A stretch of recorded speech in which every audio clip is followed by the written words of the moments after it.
I hope you are all having a beautiful day. And I promise you that your day is just about to get brighter now with our beautiful speaker and beautiful moderator over here. Before starting, I'd like to note that this session is being recorded and it will be hosted on our YouTube channels. So just keep that in mind all throughout the session.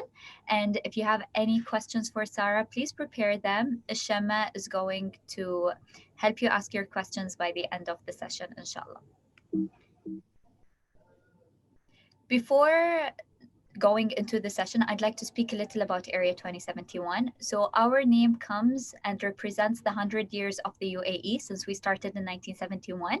And part of our vision is to become one of the world's leading nation by 2071. How are we planning to do that? We do that by partnering with private sectors, talent such as startups and government entities as well. And we try our best to remove the barriers between all those different talents for greater achievements. Part of our programs that we have been running are Dubai Future Accelerators, some innovation challenges, AI ventures, and we had quite pretty interesting organizations that we worked with, as you can see on the screen in front of you. We also host events and activations. And a very beautiful example of our events is the Women Majlis we have going on right now. Unfortunately, due to the COVID situation, we need to have our sessions online, but we are hoping that, inshallah, in no time we can go back to meeting in person and engaging in person.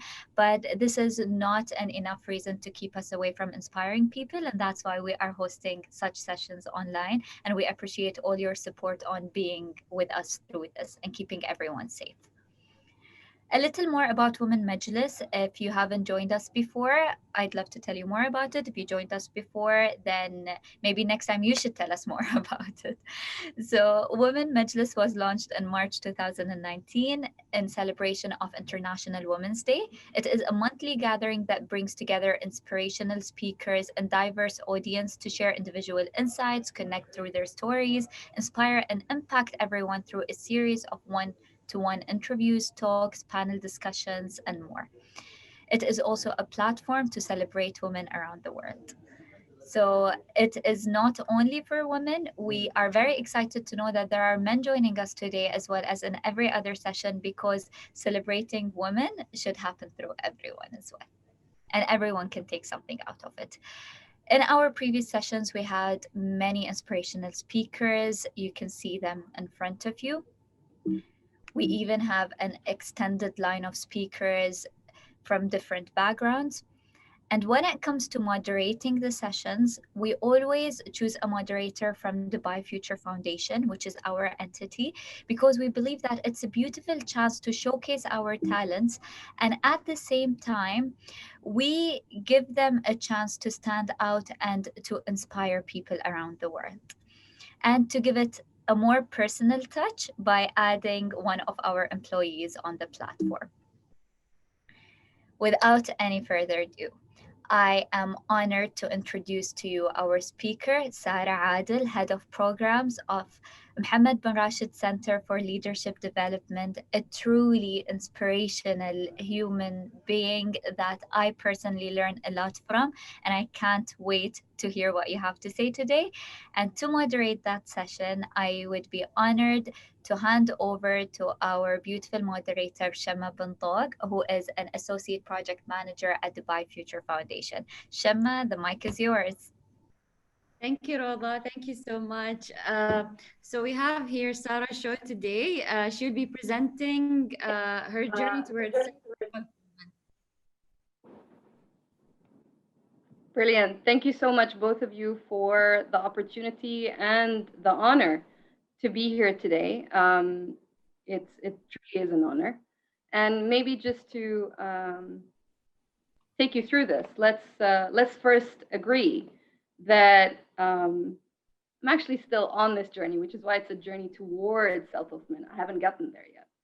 But one thing I think is important to realize is that the world might seem like a mess, but there is a chaotic order to this mess. And you go through so many experiences in your life that you only really understand the reason you went through it in reflection. You never might understand it during the situation itself. And funnily enough, the gentleman who's about to walk into the room right now, Ray, I had an amazing philosophical conversation with him about this notion. And, we might have disagreed, but I feel like I've gained an amazing perspective on something that I hold very true, which is everything happens for a reason, from somebody who has a very contradicting view of that. And it really helped me sort of broaden my horizons and broaden my scope. And what I'm about to show you is something that might be general knowledge to many of you who know me. I'm pretty much an open book, but I'm hoping even those will learn something new today. And, let's get this show started, shall we? And everything has a beginning. So let's start from when Sarah Shaw was born. My dad wanted to call me Elizabeth. Let's just say, thank God my mom decided to call me Sarah. Alhamdulillah. And a part of me always knew growing up that I was different, but I never really understood why till I joined the Latifa School for Girls in 97. And I realized that my background was quite rare. It's usually you get an Emirati who has a foreign mother, but never an Emirati who has a foreign father and an Emirati mother. It was very irregular, but I quickly realized that I was somebody who acted as a bridge. And I know that many people that are like me, who are half something and half something else, act as bridges between those two cultures, and they can move between them interchangeably. So, and that's a rare capability, I think. So when I decided to think about so that was me when I was born, when I decided to come into university, I really didn't want to be copying my friends or doing something that my friends were doing. And I was very keen on doing something different. And I have a family friend. Her name was Doris Grave. She was at the time the general manager of what used to be the Jumeirah Beach Club. Now it's the Four Seasons Hotel. And I asked her to put me on an internship during the summer to really understand how hotels work. I was really fascinated by the whole business of hotels. And I literally worked every job. So you think about a bellboy, concierge, reception, housekeeping, food and beverage, restaurants, and kitchens. And I loved it. And subhanAllah, at the time, a new place had just opened up, which was, the Emirates Academy of Hospitality Management. And I'm like, brilliant. I want to be unique. So let's make this happen. So I joined the Emirates Academy. And when I look back, there's always somebody behind your experiences. So I look at when I joined Latifa School for Girls and how that was an absolute blessing, because it connected me to a community of both Emiratis and expats that were best in class. They were the most educated, most prominent families in our community. So that was the first one. The second one was joining the Emirates Academy in 2001, which was like first batch. I was the first Emirati to graduate from that academy. And then when I got my first job, I actually joined Jumeirah. When I think about who is the person behind all of this, it is this man. So this person has had a significant impact on my life by just doing what he does. And with people, you also have a place of significance. And this place, I think, was important to me because it was the first job. I worked in Jumeirah's media and marketing communications department. I understood how important it was that media be used to showcase an organization's goals, strategies, objectives, achievements. And this building was the start of my career. And, I look at it from the outside. It looks pretty much the same from 15 years ago. So 2005 was when I joined Jumeirah. But the inside has changed so much over the years. So much so. And it is here. And subhanAllah, I came back to this place in my career. So it's amazing how you might start somewhere and come back to it, but it's a very different place because it changed, but you also changed. So understand that people and places play a significant role in the experiences that you have. And I want you to hold that thought and remember that people and places will always have significance to you. And it's how you relate to that significance. When I had a turning point, and it was when I was 30 for no particular reason, 2014. And this turning point was about, what am I doing with my life? What am I trying to achieve? Who am I? What makes me who I am? And the reason it was 30, I think a lot of people said, oh, when you're 30, you get more confident, more comfortable in yourself, in your own shoes. And I felt like I hadn't done that. Like I hadn't made the effort to become the best version of myself. And I thought, how? How will I do that? Where do I start? Who do I need to talk to? What's the first step? What's the second step? And when I look back at that year, 2014, there was one major decision, and that's the first decision that I'm going to talk about today. And that decision was to create something called the Me Plan. And what this does is I looked at myself as an organization, and every organization has a strategic plan, a vision, a mission, objectives.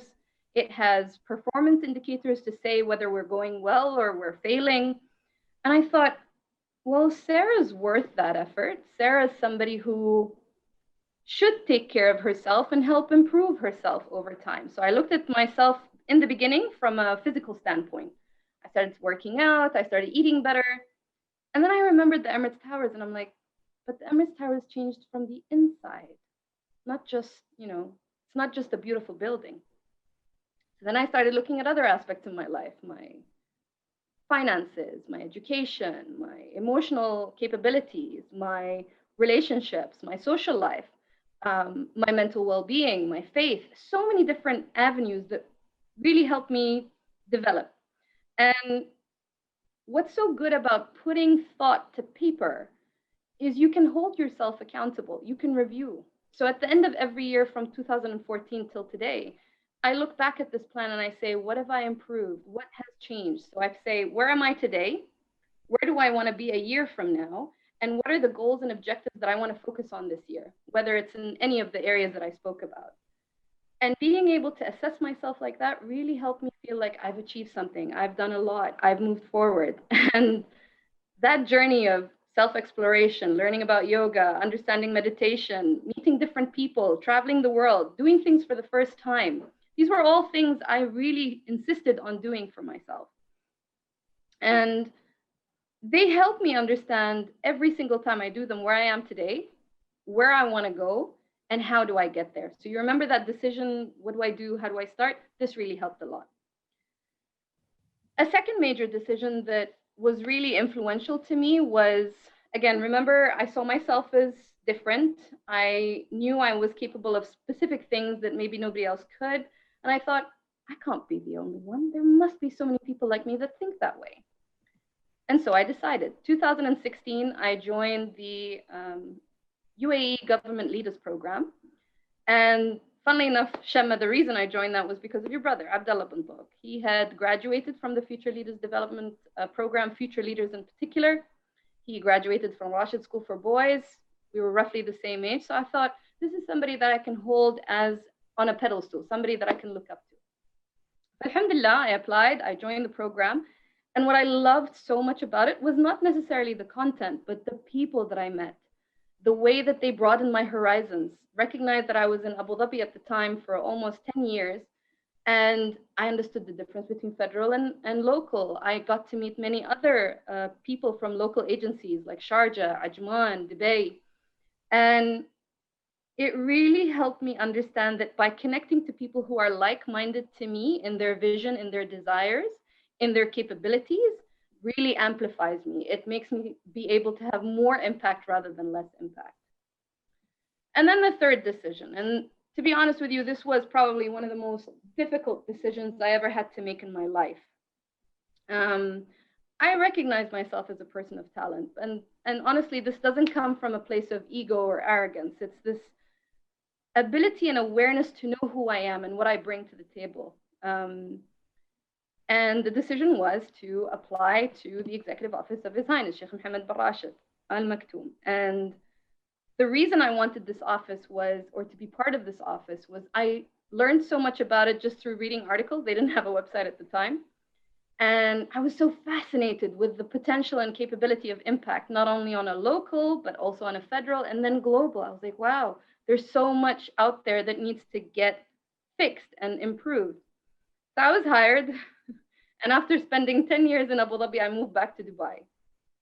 And that change was phenomenal. I love being in TEO, but it really made me start from scratch. I had to build my networks again within the Dubai community. I had to start proving myself in my new job, really exploring my capabilities. And, you know, I see myself as somebody who's a responsible achiever. I do want to be able to deliver the best that I can.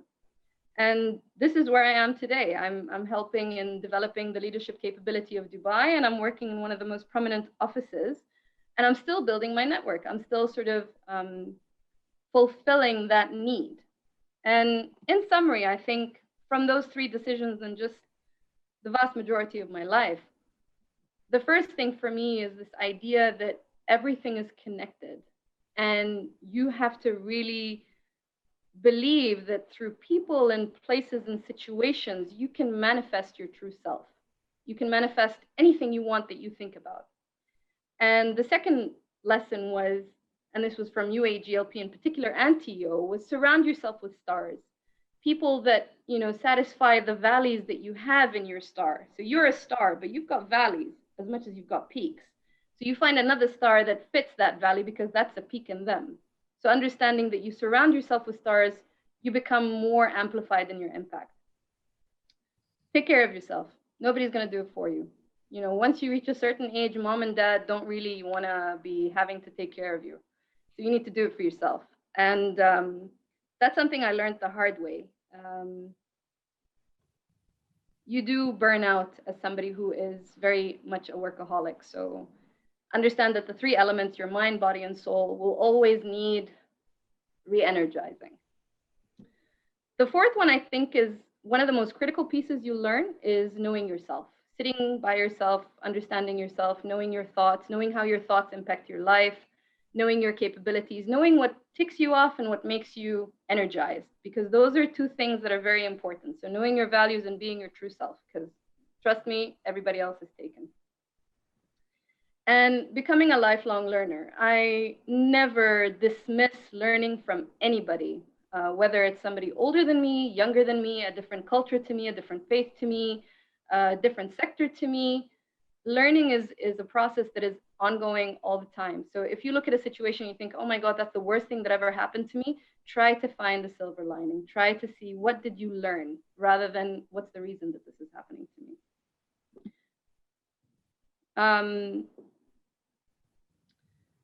The sixth one is probably one of the most difficult ones for leaders is when you reach a certain stage in your growth journey as a person, you find it difficult to ask for help because you should know it, right? You should know that. You should know that. It's like, no, you don't. You have every right to seek help, and it could be in any sort of area, whether it's your mental health, whether it's your physical health, whether it's your capabilities at work, a project, whatever it might be. So just seek help.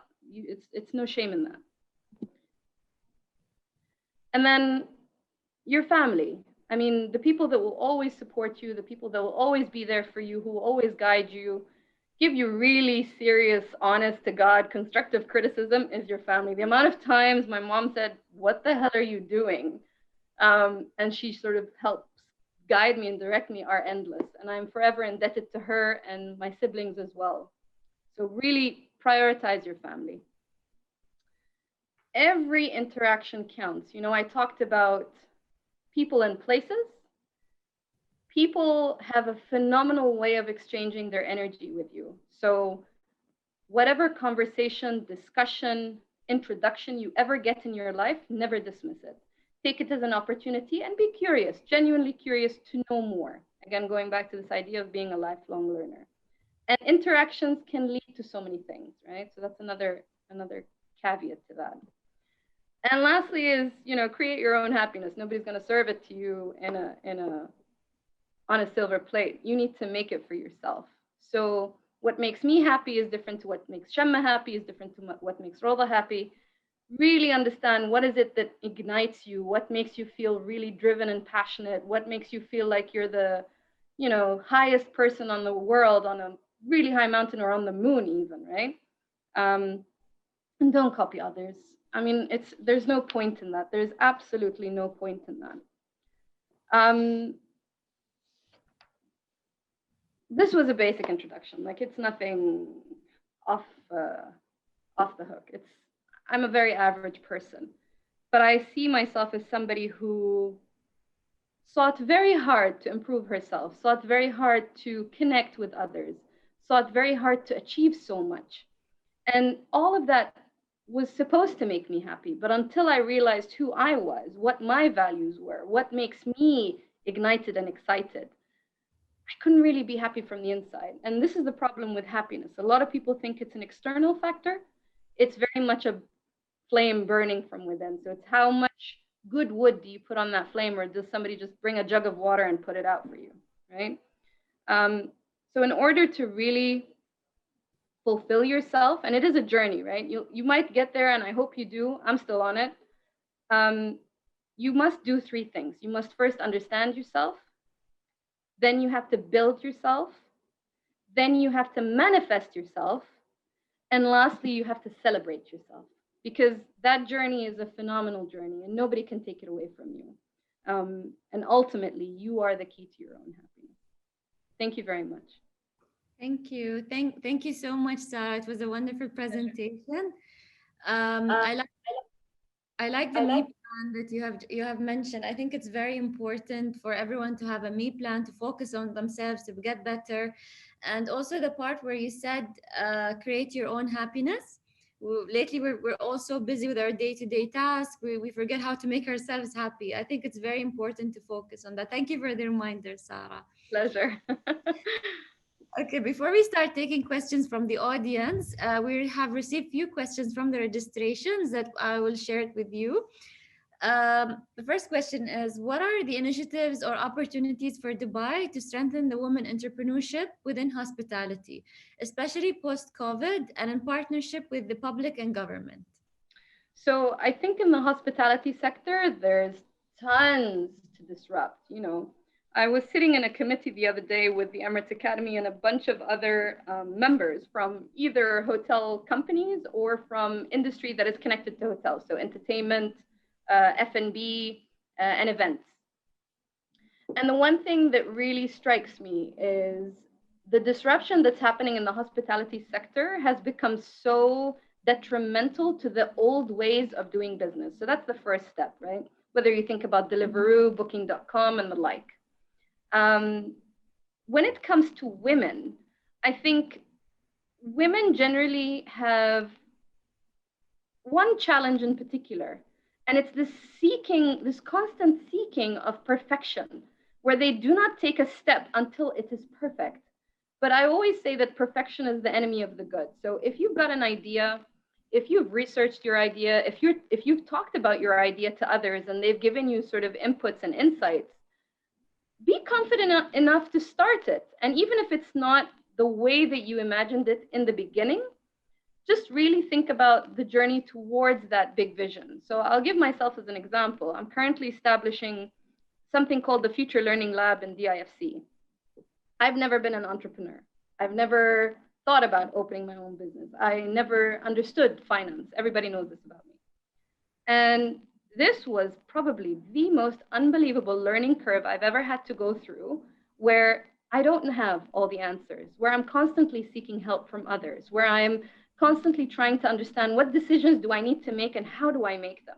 Because when you're in government, you've got the leisure of, speak to the marketing department, tech, call IT, they'll fix it. Get the human resources to hire this person. You are all of those as an entrepreneur. You cannot hand it over to somebody else, right? And it was such an eye-opening experience to me. And I've got people in the room, Abdul Mateen and Hind, who have been phenomenal mentors to me. They're 10 years younger than me, and yet I've learned so much from them, and I was able to do so much as a result of them. But in response, don't ask for perfection, don't seek it, start quick, fail quick, learn quick, and build towards that vision that you want, and seek help. So a lot of what I said in my 9 lessons can apply to this question as well. Okay, thank you, Sarah. Our question is, what is your MVP to put a structure in place for a community initiative?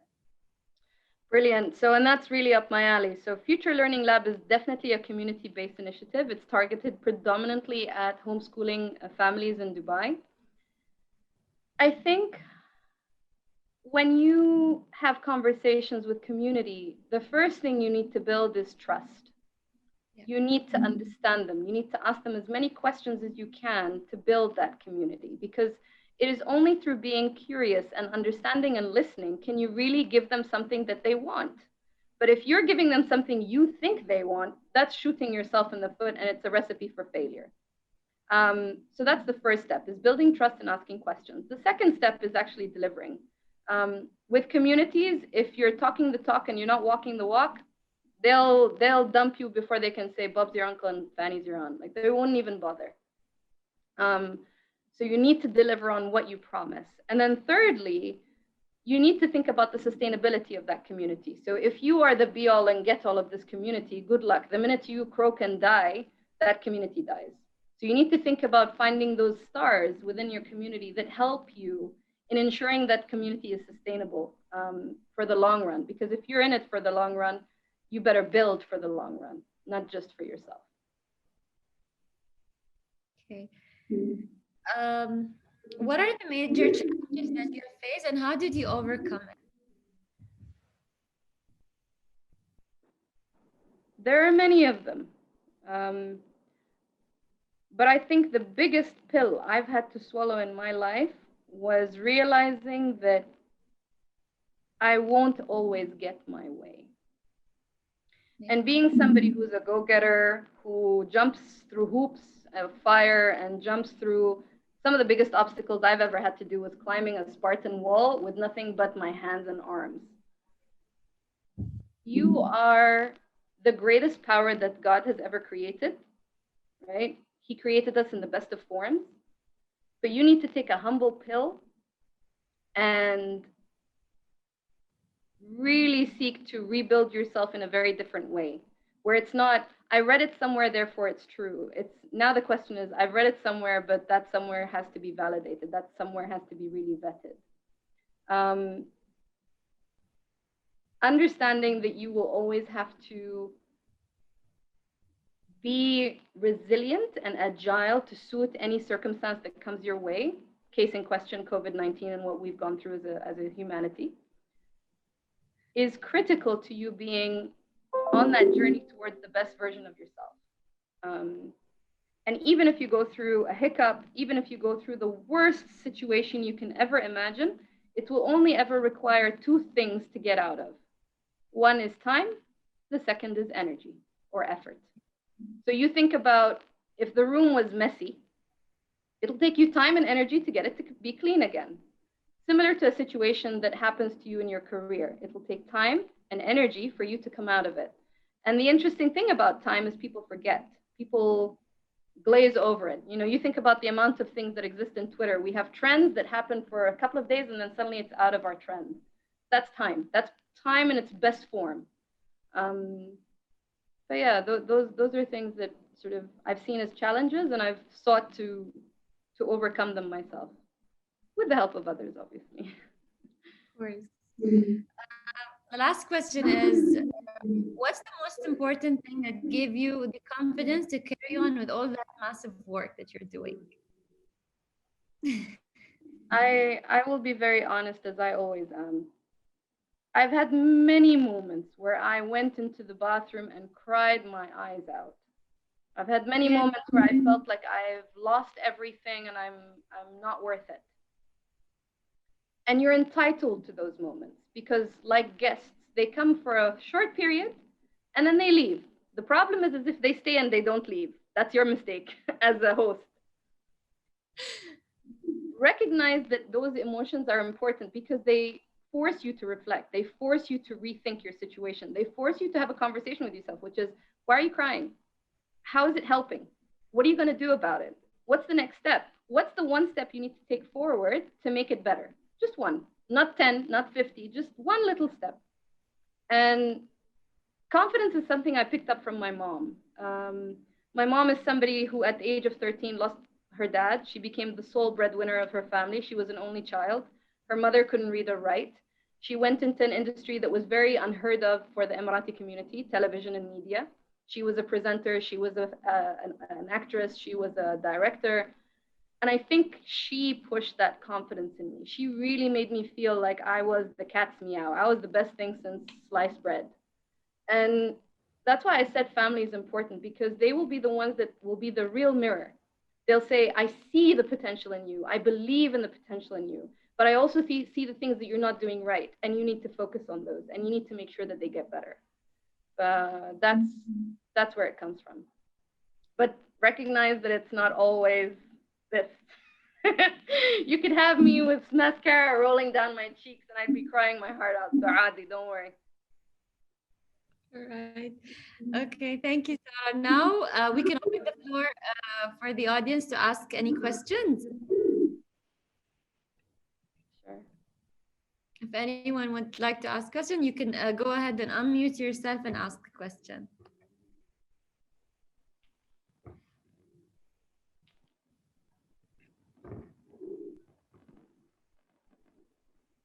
All right. Hi, Sarah. Hello. Hi, can you hear me? Yes, I can hear you. Hello, Wanda. I'm also from a hospitality background, and I specialize mostly in culinary arts. I guess my question to you is, I want to know how you handle, especially in culinary arts, is always if you go to any chef function or go to a kitchen, you will find mostly men in the kitchen, and women is very far and fetch. So how did you manage sometimes to get over the challenges of this, even in meetings where there's maybe 5 women and 50 men, for example? Yeah, I think, Wanda, that's a very amazing and good question. There's something important that we all need to recognize, right? The woman has not left her role as a caretaker of children. And if she is married and has children, it becomes that much more difficult to be fair to your job and your family. So until that role is shared, like in many models that exist in the West, I don't think there might be a huge shift. And it's happening slowly here. Like you can see it happening here. The second part of the question was, how do you handle yourself in those kind of meetings? Call it out. The amount of times where I would say in a meeting, hey, can we all just recognize that I'm the only woman in the room? It really brings the light on and attention to, you need to recognize that this is maybe an area that we should be focusing on. Maybe we should be looking at our recruitment policies, our promotional policies. But it's just shedding a light. You know, you think about the Me Too movement. It was just a bunch of women coming together and saying, this happened to me too, this happened to me too. So if it is something that you hold very dear to your heart, that you want to see more women inclusion, 2 things. One is the role of caregiving to children has to really change between both parents. This is one. And 2, you need to really build the awareness within your organization as often as you can with initiatives that back that, whether it's recruitment, promotion, development, internal programs that push more women to be in senior leader posts. That, I think, is the only way to go about it. So I've done that many a times. I mean, if anybody here is from TEO, you know that I would always say things like, you know, do we have enough women representation in this group? Or can you all recognize that there's only one woman sitting in the room? So you've got one person who's giving a very different view from a gender perspective, right? So they'll recognize the value of that. Thank you. Thank you. Thank you, Wanda. Do we have any other questions from the audience? Yes. Yes, you can unmute yourself. Unmute, thank you. Okay, thank you very much for everybody, guests and speakers. It's a fabulous session. One of the things that's striking me particularly about what Sarah's talking about is mental toughness. She's talking about surrounding yourself with stars, not trying to be everything for everybody. Because if you're not doing what you're passionate about, then you're doing all the other things, then you're not going to succeed. And your mention of happiness, if we're happy all the time, we're going to be high as kites. We're not going to be successful. But a lot of what you've talked about is mental toughness, resilience, self-belief, adaptability, ambition. And women are entitled to ambition. But we're also, men and women, we don't have to be ambitious. Nope. It's not essential. And I sometimes feel that we get caught up in a journey that is not of our choice. And again, you talked, Sarah, about grounding and about the me plan.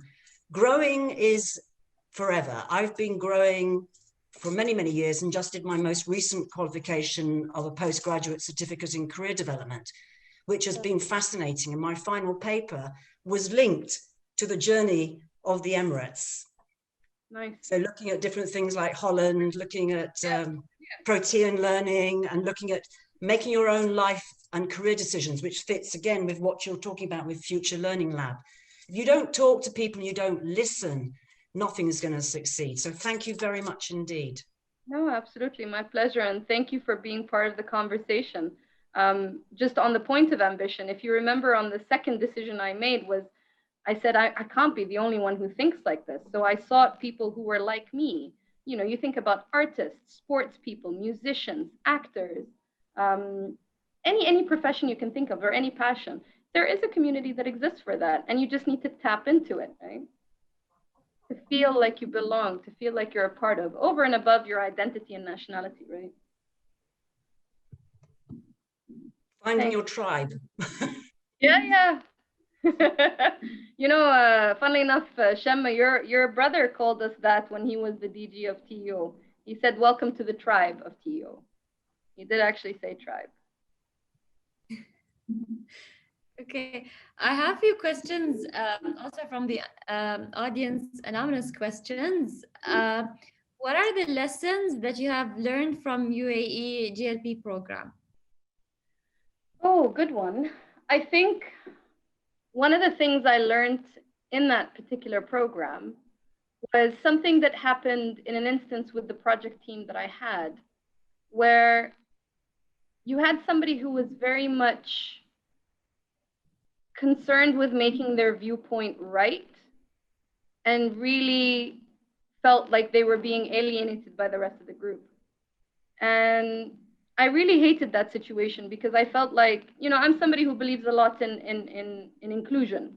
Because I'm somebody that's very different, I like to include. I feel like there's something good in people that have different views. But once I make up my mind on something, whether it's an idea or a direction or a project, it's very difficult for me to deter. So I recognize that in myself. And this particular person was very useful to me because it made me realize that about myself.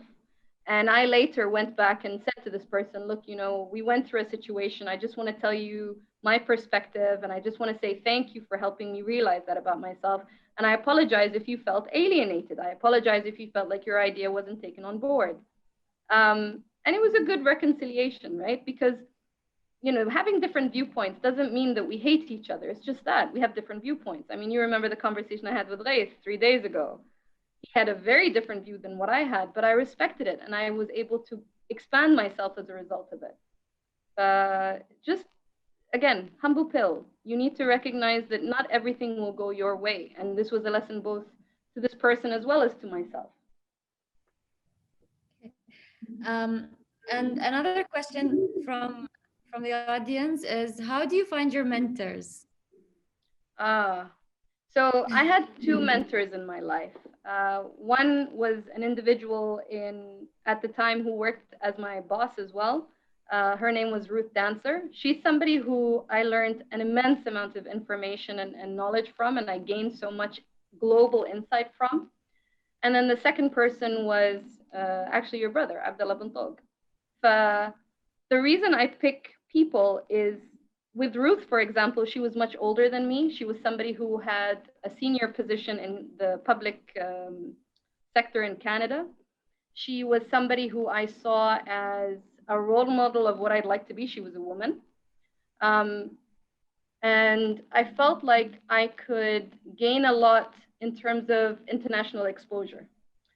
With your brother, it's pretty much the same thing, but it was more about understanding how a woman can navigate in government and how she can really learn the ropes through the experiences that he's gone through and give me sort of, I don't want to say shortcuts, but better ways of doing what I do to get to the point that I want to get to, which is I want to be able to be a decision maker. I want to be able to change policies. I want to be able to really improve the educational system and social cohesion within the country.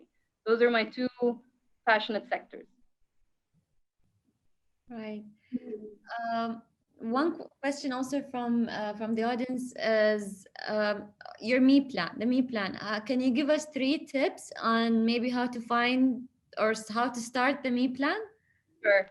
So one of the simplest ways is if I threw you in the middle of the desert and said go to Sharjah, the first question you're going to ask me is where am I? Right? So saying things like I'm 30 years old, I have a bachelor's degree, but I really want to get a master's degree.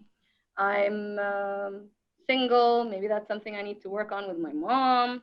I need to improve my finances because they're not really that great right now. And I really want to focus on my social life. So let's say those are 5 things of where you are now.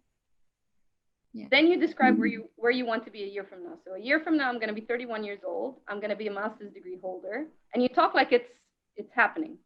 I'm going to be somebody who is maybe engaged. I have a savings of X amount after the year. And then you start putting objectives. And the objectives are, let's take, for example, the master's program. As an objective, I would say I need to enroll into a master's program. Now, I might not finish it, but that objective will push me to start. The second one was around my savings. So looking at my finances. So I'll say something like, I need to save 10% of my salary, no matter what. Put it somewhere where I can't even touch it. That's another objective.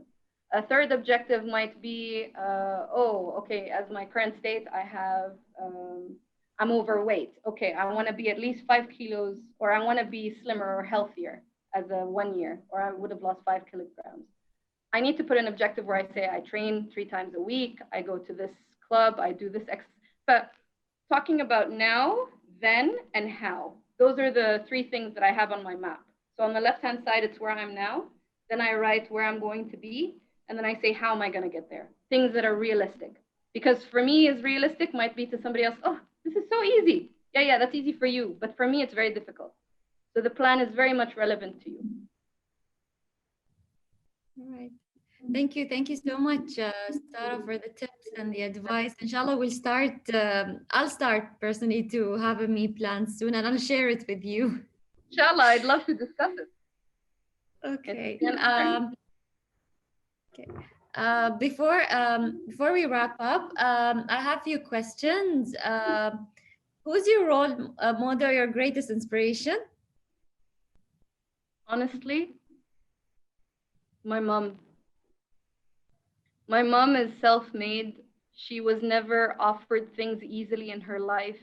She was a single mom for a part of her life. She built her real estate empire, as I call it, by herself. She was smart that she didn't rely on just her salary.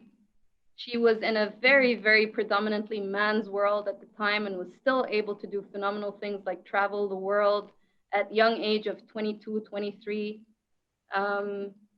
Yeah, my mom, 100%.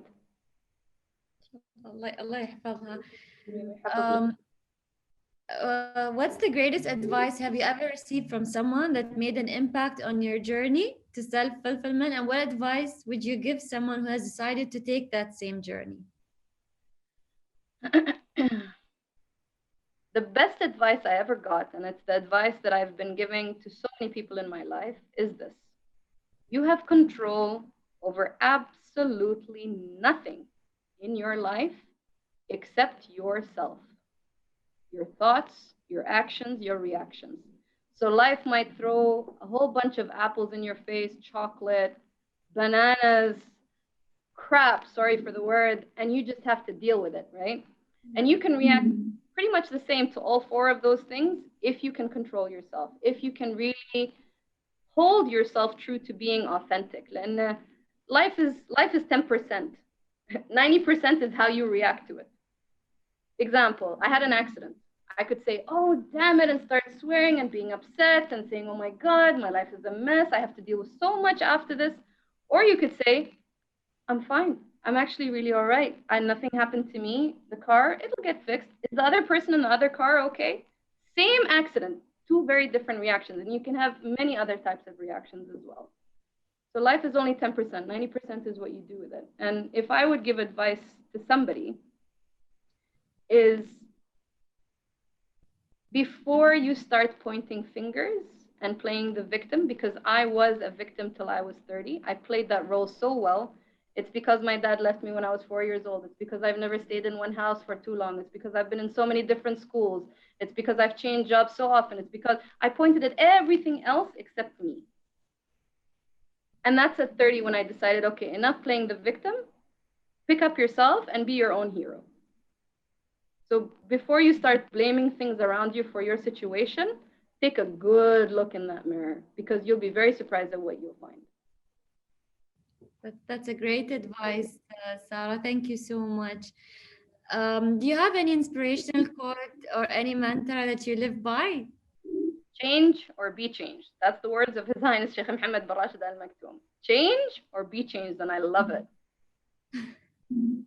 Okay, you could give an advice to your 20-year-old self. What would it be?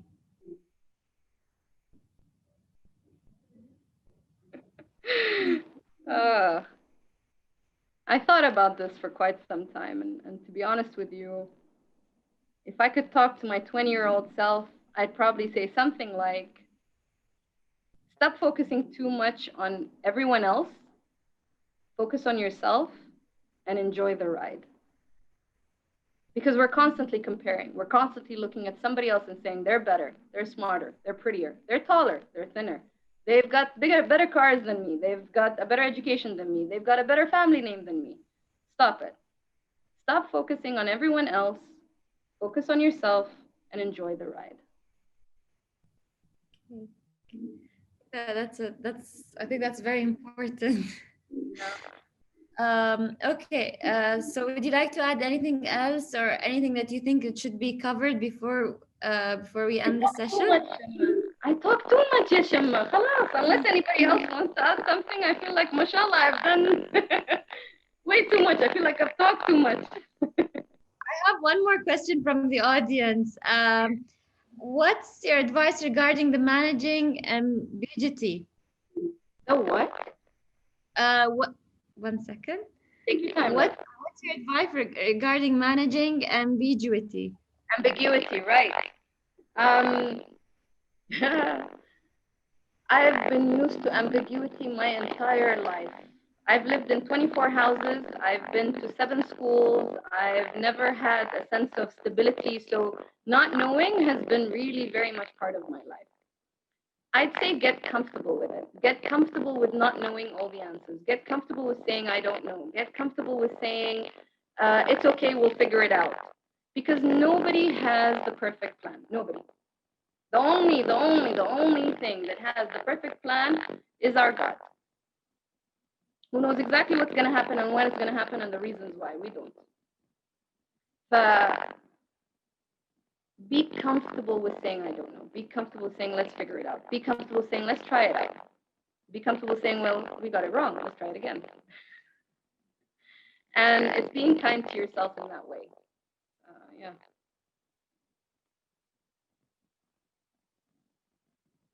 Thank you, everyone, for the amazing comments in the chat. Really appreciate it. I got another question. I keep getting questions privately. Who is Sarah in one word? Who's Sarah in one word? Yes.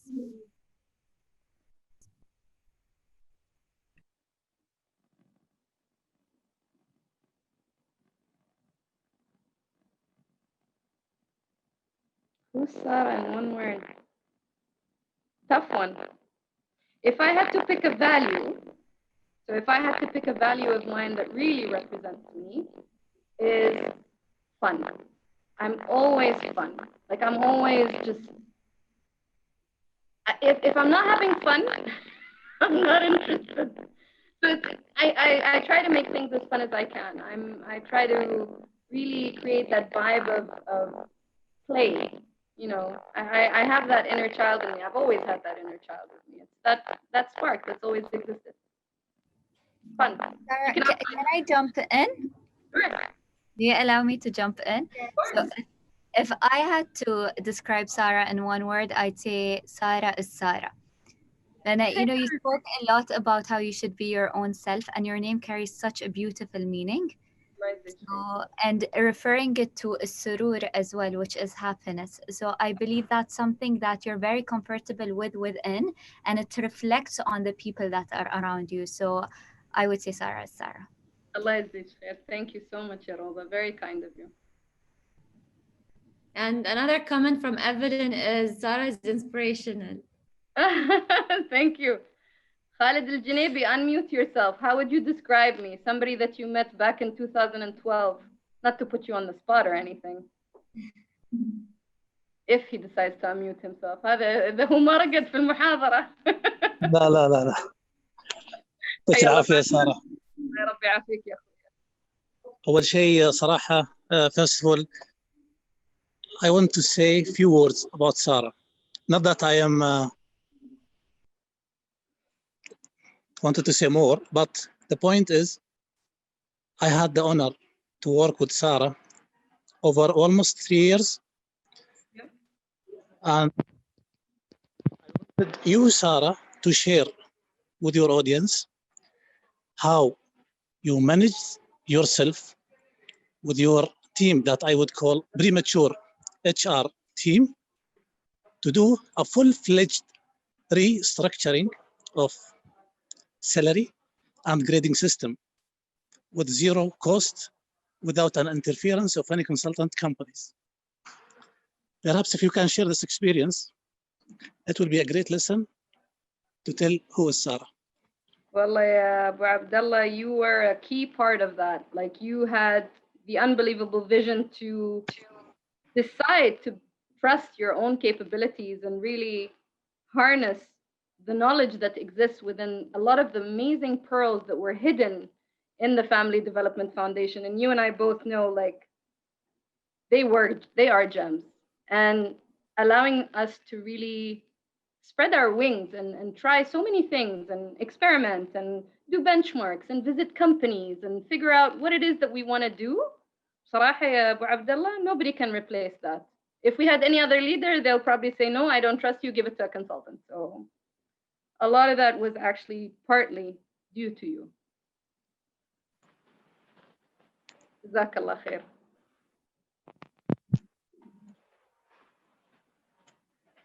Yeah. Shamma, Thank you so much, Sarah, for your time. dying and waiting for the question. Dying. أنت من داخل. My mind. I changed my mind. Oh, really? Yeah, no paybacks. Guys, you need to know the story because I'm a horrible person when you put me online, all right? So Shema was on a conversation with Hind Reyes, who's, I told you, she's one of my mentors as an entrepreneur. And I had a friend of mine basically say, oh, Shema looks amazing. Her skin is flawless. And I'm like, yeah, she does. She looks really good. And she's like, I wonder what foundation she uses. I was like, do you dare me to ask her? She's like, no, don't you dare. And I just posted the question on the chat box. And I could see Shema's face mortified. And she didn't know who it was because I obviously sent it anonymously. I was about to read it in public. That I didn't That's why my face changed, because then I realized, okay, that I should have mentioned that question in public. Well, if I was you, I'd be like, oh, to the person in the room who thinks this is really important, I'd just like to say I use this so-and-so brand. You could have just made it fun.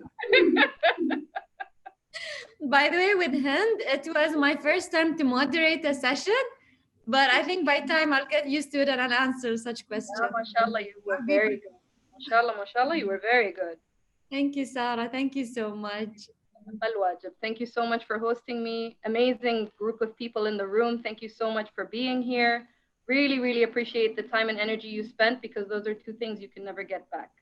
So thank you so much for spending it on me. Thank you. Thank you so much. And thank you everyone for joining us today. Oh, quick photo. Uh, Come on, everybody put your cams on. Yes, for a group photo.